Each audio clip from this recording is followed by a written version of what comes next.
Looks like a Chinese Jiangwei-class cruiser with a North Korean destroyer escort.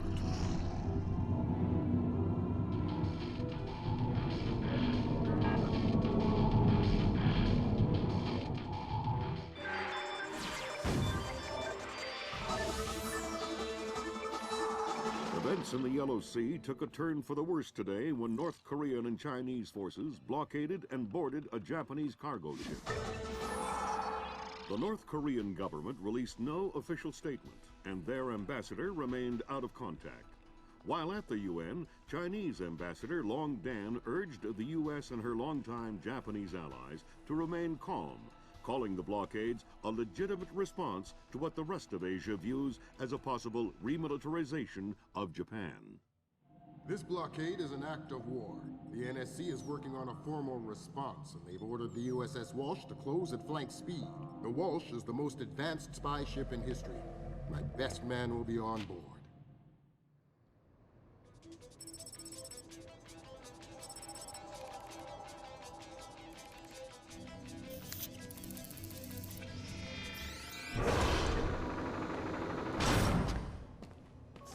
What do you know? Chinese and North Korean ships working together again. It's what we expected. That's a 056 prototype, Chinese. Exactly. How are your sea legs? I haven't lost them. Good. Because the 056 prototype isn't the only new fish in the pond. Admiral Toshiro Otomo, head of Japan's newly formed Information Self-Defense Force, had this to say. This is another distressing attempt by China and North Korea to further depress our faltering economy.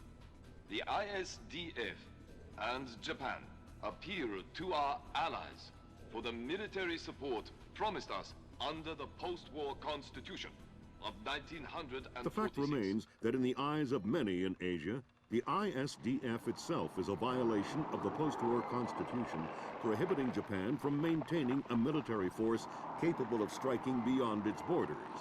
In Asia, the memories of Imperial Japan are still fresh.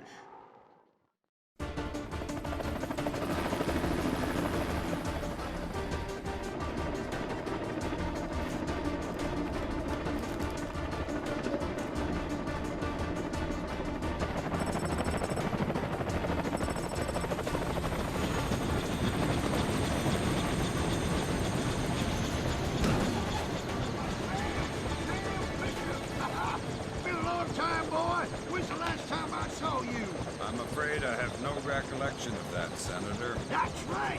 It has been a while. Nice condom you got here. Well, thanks. I got a space set up for you in the forecastle. You can make yourself to home and, heck, no one will even know you're here.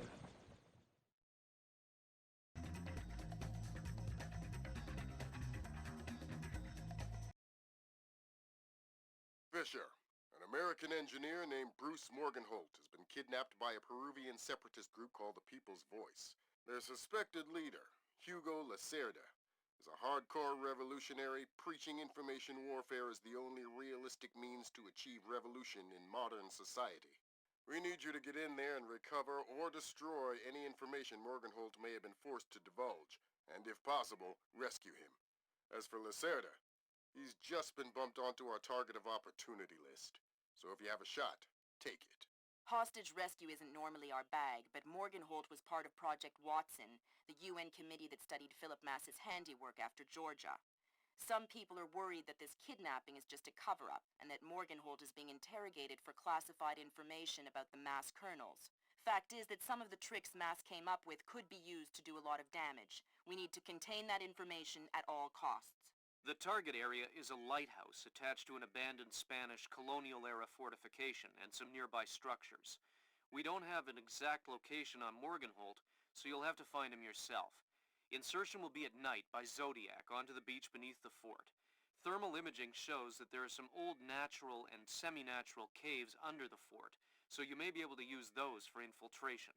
All right, Fisher.